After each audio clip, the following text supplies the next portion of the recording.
Hello friends, welcome back to my YouTube channel personal learning point. दोस्तों, आज आपके लिए फिर से एक न्यू वीडियो लाया हूँ जिसमें मैं आपको पढ़ाने वाला हूँ प्रकाश का अपवर्तन यानी कि लाइट रिफ्रैक्शन।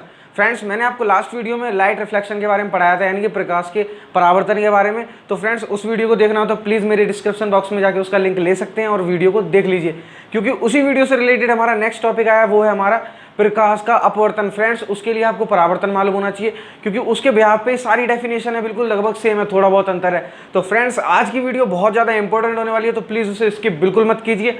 और अगर आपने हमारा चैनल सब्सक्राइब नहीं किया है तो प्लीज़ सब्सक्राइब कर दीजिए और बेल आइकन का बटन दबा दीजिए, जिससे मैं कोई भी न्यू वीडियो डालता हूँ उसका नोटिफिकेशन आप तक पहुँच जाए। तो फ्रेंड्स, स्टार्ट करते हैं बिना देरी की वीडियो। आज का हमारा टॉपिक है प्रकाश का अपवर्तन। तो देख लेते हैं उसके बारे में कुछ इन्फॉर्मेशन, फिर चलते हैं उसके डायग्राम की ओर। तो देख लेते हैं प्रकाश का अपवर्तन क्या होता है।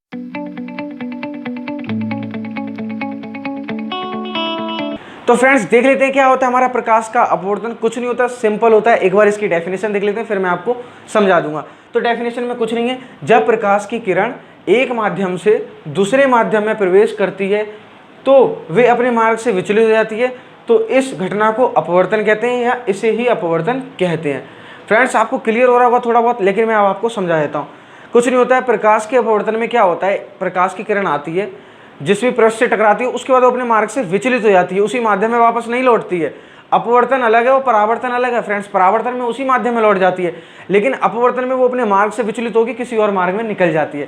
फ्रेंड्स, अपवर्तन आपको क्लियर हो गया, मैंने इसकी डेफिनेशन बता दी है। अभी तो कुछ क्लियर नहीं हुआ, लेकिन डायग्राम जब मैं समझा दूंगा तो पूरा क्लियर हो जाएगा।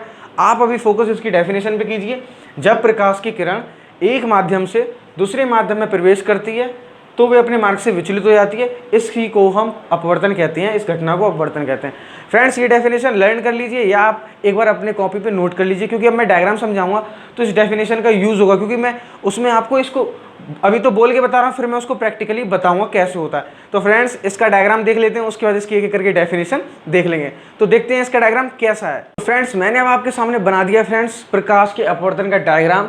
अब मैं आपको इसको समझा दूंगा, उसके बाद बिल्कुल क्लियर हो जाएंगे इनकी सारी डेफिनेशन, और कुछ भी पॉइंट आउट है वो आपको क्लियर हो जाएंगे इसमें कि कैसे होता है हमारा प्रकाश का अपवर्तन। तो फ्रेंड्स, देख लेते हैं डायग्राम क्या है हमारा। फ्रेंड्स, डायग्राम में कुछ नहीं है, उससे पहले आप इस डायग्राम को समझ लीजिए कि विरल माध्यम और सघन माध्यम क्या होता है। देखिए फ्रेंड्स, विरल माध्यम हमारा लगभग एयर जैसा होता है, यानी कि इसमें जो इसके कण होते हैं वो बहुत दूर दूर होते हैं। तो दूर दूर होने के कारण इसमें ना एकदम हर चीज़ क्लियर होती है, तो वो विरल माध्यम है। ठीक है फ्रेंड्स, सघन माध्यम में क्या है, बहुत ही कण पास पास होने के कारण ये सघन होता है, एकदम सटीक गाढ़ा सा होता है। तो एक तरफ से इसको वाटर मान सकते हैं। तो फ्रेंड्स, इसको वाटर कहते हैं सघन माध्यम को, विरल माध्यम को एयर कहते हैं। फ्रेंड्स, आपको समझ आ गए होंगे, माध्यम दो होते हैं, एक सघन और विरल, वही हमारे अपवर्तन में होते हैं। देख लीजिए, हमारे विरल माध्यम N1 और N2 हमारा सघन माध्यम। ठीक है फ्रेंड्स, ये रहा हमारा एक पृथककारी पृष्ठ, इसी पे तो हो रहा है हमारा अपवर्तन। अब क्या होगा, एक प्रकाश की किरण आएगी निर्वात से, ठीक है, ये आ गई, उस किरण को क्या कहते हैं हम, आपतित किरण। और जिस बिंदु से आगे टकराएगी पृथककारी पृष्ठ पे, तो वो बिंदु हमारा आपतन बिंदु कहलाएगा। देखिए फ्रेंड्स, मैंने सब लिख रखा है। फिर उसके बाद क्या होगा, हम अभिलंब को भी तो खींचना है हमें, लेकिन ये किरण इससे टकराने के बाद विचलित हो जाएगी, अपने मार्ग से विचलित होकर दूसरे माध्यम में प्रवेश कर जाएगी। दूसरे माध्यम में जब प्रवेश करेगी तो विचलित होकर वो दूसरे माध्यम में चली जाती है फ्रेंड्स। ठीक है, अब क्या है, अभिलंब भी तो खींचना है हमको। इसमें अभिलंब मैंने लास्ट वीडियो में भी उसकी डेफिनेशन बताई थी, उसी की तरह है। पृथककारी पृष्ठ पे उपस्थित आपतन बिंदु के लंबवत खींची गई रेखा को हम अवलंब कहते हैं। ठीक है फ्रेंड्स, अब अवलंब के द्वारा ही तो हम पता कर पाएंगे कोण कौन से हैं। अवलंब के द्वारा ही तो हम डिसाइड करते हैं कि जैसे आपतित किरण और अवलंब के बीच बनने वाला कोण आपतन कोण। ठीक है फ्रेंड्स, अपवर्तित किरण और अवलंब के बीच बनने वाला कोण अपवर्तन कोण। तो ये चीज़ आपको क्लियर होगी होगी क्या है, कुछ नहीं है। आपतित किरण जो होती है वो निर्वात से आती है, निर्वात से आने वाली किरण को हम आपतित किरण कहते हैं। तल के जिस बिंदु से आके टकराती है उस बिंदु को हम आपतन बिंदु कहते हैं। और अपवर्तन के पश्चात जो किरण हमारी दूसरे माध्यम में जाके विचलित हो जाती है वो हमारी कहलाती है अपवर्तित किरण। ठीक है फ्रेंड्स, अब इसमें अवलंब की ओर, अवलंब और आपतित किरण के बीच बनने वाला कोण आपतन कोण होता है, और अवलंब और अपवर्तित किरण के बीच बनने वाला कोण अपवर्तन कोण होता है। ये आपको क्लियर हो गया होगा। सघन माध्यम, विरल माध्यम से सघन माध्यम में हो रहा है ये हमारा अपवर्तन। ठीक है फ्रेंड्स, इसमें दो कंडीशन होते हैं, वो आप लर्न कर लेना कि जब हमारी किरण विरल माध्यम से सघन माध्यम में जाती है तो जो हमारी अपवर्तित किरण है ये हमारी अवलंब की ओर झुक जाती है। देखिए, जब ऐसे और ऐसे होगी, अवलंब की ओर झुक रही है। यही कंडीशन होती है सघन माध्यम से विरल में जाती, तो जो हमारी ये किरण है ये अवलंब से दूर भाग जाती, ऐसे निकल जाती। उसका डायग्राम मैं आपको बताऊंगा, लेकिन आप इसको समझ लीजिए, कुछ नहीं है, बस थोड़ा तो लर्न करना है। विरल माध्यम से जब सघन माध्यम में जाती है प्रकाश की किरण, तो वो जो किरण है वो अवलंब की ओर झुक जाती है, और सघन माध्यम से विरल माध्यम की ओर जाती है तो प्रकाश की किरण अवलंब से दूर भाग जाती है। ठीक है फ्रेंड्स, आपको क्लियर हो गया होगा डायग्राम। आपतित किरण, अपवर्तित किरण, आपतन बिंदु, आपतन कोण, परावर्तन कोण, विरल माध्यम, सघन माध्यम, ये कुछ 4-5 पॉइंट है, एक अवलंब। तो फ्रेंड्स आपको डायग्राम बिल्कुल क्लियर हो गया होगा। अब मैं डेफिनेशन के थ्रू और क्लियर कर दूंगा। आपके माइंड में कोई क्लियर, आपके माइंड में तो कोई प्रॉब्लम रहनी नहीं चाहिए, क्योंकि मैं पहले डायग्राम समझाता हूँ, उससे पहले बेसिक इन्फॉर्मेशन दे देता हूँ, फिर उसके बाद एक एक करके डेफिनेशन समझाता हूँ। तो आपको कैसे समझ नहीं आएगा? बिल्कुल समझ आएगा। आप वीडियो पूरी देखिए, इसकी मत कीजिए। तो देख लेते हैं अब इनकी एक एक करके डेफिनेशन क्या है। तो फ्रेंड्स अब देख लेते हैं हम इसकी एक एक करके डेफिनेशन। सबसे पहले हम देखेंगे हमारा विरल माध्यम क्या होता है और सघन माध्यम क्या होता है। फ्रेंड्स कुछ नहीं होता, मैं आपको डायग्राम में बता चुका हूँ, लेकिन फिर भी एक बार मैं लिखा देता हूँ, जिससे कोई भी पीछे प्रॉब्लम रह गई हो वो अब क्लियर हो जाए। तो फ्रेंड्स विरल माध्यम में क्या होता है? जिस माध्यम के कण, माध्यम में कोई ना कोई कण तो होते हैं, जिस माध्यम के कण दूर दूर होते हैं, यानी कि उसके जो कण है वो कुछ दूरी पे इधर हैं, कुछ मतलब दूर हों, एक दूसरे से बहुत दूर दूर हो, तो दूर दूर होते हैं, उसी ही को हम विरल माध्यम कहते हैं। फ्रेंड्स जिस माध्यम के कण दूर दूर होते हैं उसे ही हम विरल माध्यम कहते हैं। सेकंड है सघन माध्यम, जिस माध्यम के कण पास पास होते हैं उसे ही हम सघन माध्यम कहते हैं। दो माध्यम होते हैं, पहला विरल माध्यम, विरल माध्यम में विरल से समझिए थोड़ा दूर दूर, विरल नहीं है सिंपल सा विरल, विरल दूर दूर, तो इसमें दूर दूर कण होंगे, तो इस माध्यम को विरल माध्यम कहेंगे। और जिस माध्यम में कण पास पास हो, सघन हो, एकदम सटीक, एकदम पास पास चिपके चिपके हो, उसे क्या कहेंगे हम? सघन माध्यम कहेंगे। विरल माध्यम को हम एयर भी कह सकते हैं, आप यहाँ पे इसको एयर भी कह सकते हैं, क्योंकि एयर हमारी खुली खुली तो होती है, और सघन माध्यम को वाटर कह सकते हैं, वाटर हमारा पास पास होता है। तो फ्रेंड्स इसको वाटर कह सकते हैं, इसको एयर कह सकते हैं। तो सघन माध्यम और विरल माध्यम आपको क्लियर हो गए होंगे। अब देखते हैं अपनी नेक्स्ट डेफिनेशन वो क्या है। तो फ्रेंड्स अब हम देख लेते हैं हमारी आपतित किरण और अपवर्तित किरण। फ्रेंड्स कुछ नहीं है, आपतित किरण में हमारी कुछ नहीं है, प्रथम माध्यम में चलने वाली प्रकाश की किरण को ही हम आपतित किरण कहते हैं। यानी कि दो माध्यम होते हैं, सघन या विरल। अब कोई भी माध्यम दिया हो पहले, तो जो पहले माध्यम में चलेगी प्रकाश की किरण उसी को हम हमारी आपतित किरण कहेंगे। अब नेक्स्ट है हमारी अपवर्तित किरण।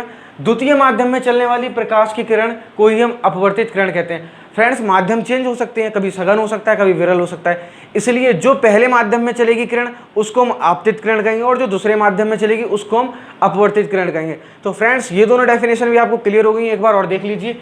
प्रथम माध्यम में चलने वाली प्रकाश की किरण को आपतित किरण कहते हैं, द्वितीय माध्यम में चलने वाली प्रकाश की किरण को हम अपवर्तित किरण कहते हैं। तो फ्रेंड्स ये दो क्लियर हो गए होंगे। अब चलते हैं आगे, नेक्स्ट डेफिनेशन वो क्या है। तो फ्रेंड्स अब हम देख लेते हैं अपने आपतन बिंदु और अभिलंब को। देखिए बिल्कुल इजी है। आपतन बिंदु हमारा क्या होता है? आपतित किरण पृष्ठ के जिस बिंदु से आके टकराती है उसी बिंदु को हम क्या कहते हैं? आपतन बिंदु। फ्रेंड्स मैंने लास्ट वीडियो में भी आपको समझाया था, हमारा आपतन बिंदु सेम उसी की तरह है ये। उसमें आपतित किरण जिस बिंदु से टकराती थी उसी को आपतन बिंदु कहते थे, और इसमें भी है। तो फ्रेंड्स कुछ डेफिनेशन बिल्कुल सेम है। नेक्स्ट है हमारा अविलंब। अविलंब भी उसी की तरह सेम, बस उसमें पृष्ठ था, इसमें पृथककारी पृष्ठ है। तो कुछ नहीं है, पृष्ठ वही है, बस इसमें पृथक कर रहा है, अलग अलग कर रहा है, तो इसलिए पृथककारी पृष्ठ कह दिया गया है। तो फ्रेंड्स इसकी डेफिनेशन क्या है? आपतन बिंदु पर, यानी कि आपतन बिंदु पर ही हमारी जो अविलंब होगा वो आपतन बिंदु पर ही पृथककारी पृष्ठ के लंबवत, पृष्ठ के तो लंबवत होगा लेकिन आपतन बिंदु पर ही होगा हमारा अविलंब। तो फ्रेंड्स ये है, आपतन बिंदु पर पृथककारी पृष्ठ के लंबवत खींची गई रेखा को ही अविलंब कहते हैं। फ्रेंड्स कुछ नहीं है, हमारा जो आपतन बिंदु है वो आप समझ चुके हैं। अब आपतन बिंदु पे ही लिख लीजिए एक पॉइंट, और पृथककारी पृष्ठ के लंबवत खींच दीजिए रेखा, तो उसी रेखा को हम अविलंब कहते हैं। तो फ्रेंड्स ये दोनों डेफिनेशन क्लियर हो गई। अब चलते हैं अपनी नेक्स्ट डेफिनेशन की ओर। तो फ्रेंड्स अब हम देख लेते हैं अपने अपवर्तन कोण और आपतन कोण के बारे में। हमारा आपतन कोण क्या होता है? बिल्कुल ईजी है, जैसे लास्ट वीडियो में मैंने बताया था आपतन कोण उसी की तरह है सेम। देख लीजिए, आपतित किरण व अविलंब के बीच बना कोण ही आपतन कोण कहलाता है, इसे आई से प्रदर्शित करते हैं। और अपवर्तन कोण क्या है? अपवर्तित किरण, उसमें परावर्तित किरण थी, इसमें अपवर्तित किरण है, बस इतना ही अंतर है। अपवर्तित किरण व अविलंब के बीच बना कोण ही हमारा अपवर्तन कोण कहलाता है। फ्रेंड्स कुछ नहीं है, लास्ट वीडियोस में परावर्तन पढ़ाया तो उस जगह परावर्तन है, इसमें अपवर्तन पढ़ा रहा हूँ तो इस जगह अपवर्तन है, और कुछ नहीं है, बिल्कुल लगभग सेम डेफिनेशन है, थोड़ा बहुत रूल में अंतर है, वो मैं आपको बताऊंगा अभी। तो फ्रेंड्स देख लीजिए, आपतित किरण के और अविलंब के बीच बना कोण आपतन कोण कहलाता है, इसे आई से प्रदर्शित करते हैं। और अपवर्तित किरण व अविलंब के बीच बना कोण हमारा अपवर्तन कोण कहलाता है, इसे आर से प्रदर्शित करते हैं। फ्रेंड्स ये दोनों डेफिनेशन भी आपको क्लियर हो गई होगी। अब चलते हैं अपने नेक्स्ट डेफिनेशन की ओर देख लेते हैं। तो फ्रेंड्स अब लास्ट में देख लेते हैं हमारे अपवर्तन के नियम, यानी कि अपवर्तन की 2 ही डेफिनेशन है उसके नियम की, बहुत ईजी है। मैंने आपको लास्ट वीडियो में पढ़ाए थे परावर्तन के नियम, उसी के बेस पे बिल्कुल सेम है, बस एक नियम में अंतर है। एक नियम तो बिल्कुल सेम है हमारा, जो है हमारा आपतित किरण और अपवर्तित किरण और अभिलंब आपतन बिंदु पर होंगे ये तीनों, मगर एक ही तल में, एक ही तल पे होंगे ये तीनों हमारे, मगर आपतन बिंदु पर होंगे ये तीनों। आप समझिए, जैसे ये हमारा तल है, ठीक है, ये तल है, ठीक है फ्रेंड्स, क्या है, तीनों एक ही तल में होंगे तीनों एक ही तल में। ये आपतित किरण है, ठीक है, ये अभिलंब है, ठीक है, और ये अपवर्तित किरण है, और ये है आपतन बिंदु। तो फ्रेंड्स ये तीनों हैं आपतन बिंदु पे और परावर्तक पृष्ठ के तल पे हैं, तीनों एक ही तल में ही तो हैं, ये वाले तल पे ही तो हैं तीनों। तो आप समझिए, आपतित किरण, अभिलंब और अपवर्तित किरण तीनों एक ही तल में होंगे, लेकिन होंगे आपतन बिंदु पर। तो फ्रेंड्स ये वाला नियम उसमें भी है और इसमें भी है, बिल्कुल दोनों सेम है। अंतर किस में आता है, उसके सेकंड नियम में क्या है, हमारा जो आपतन कोण है और परावर्तन कोण है वो बराबर है उसमें। इसमें क्या है, हमारा आपतन कोण की जिया तथा अपवर्तन कोण की जिया दोनों का अनुपात नियत रहता है, उसमें बराबर रहता है परावर्तन कोण का मान और आपतन कोण का मान। इसमें अपवर्तन कोण और आपतन कोण का मान नियत रहता है, कांस्टेंट रहता है, जो बदल नहीं सकता है, एक फिक्स मान रहता है। तो फ्रेंड्स आज की इस वीडियो में मैंने आपको एक करके डेफिनेशन समझाई, फिर इसके नियम बताए, इसके भी 2 नियम हैं और परावर्तन के भी नियम 2 हैं। तो फ्रेंड्स ये दोनों वीडियो एक दूसरे लिंक है, आप इसको देख लीजिए। उस वीडियो को देखना है तो मेरे डिस्क्रिप्शन बॉक्स पे उसका लिंक मिल जाएगा। और फ्रेंड्स अगर आज आपको ये वीडियो अच्छी लगी हो तो प्लीज़ इसे लाइक कर दीजिए और कमेंट बॉक्स में बताइए कि आपको क्या क्या प्रॉब्लम है, मैं उसके सॉल्यूशन के बिहाफ पे एक वीडियो और लाऊंगा। तो फ्रेंड्स आज की वीडियो आपको कैसे लगी, तो प्लीज़ अगर आपने हमारा चैनल सब्सक्राइब नहीं किया तो प्लीज़ सब्सक्राइब कर दीजिए और बेल आइकन का बटन दबा दीजिए, जिससे मैं कोई भी न्यू वीडियो डालता हूँ उसका नोटिफिकेशन आप तक पहुँच जाए। तो फ्रेंड्स आप इसको एक बार देख लीजिए और फिर हम चलते हैं अपने एंड की ओर। तो फ्रेंड्स आपको वीडियो अच्छी लगी तो प्लीज़ लाइक कर दीजिए। तो आज के लिए इतना ही, घर पर रहिए, स्वस्थ रहिए, मस्त रहिए, व्यस्त रहिए। Thank you friends.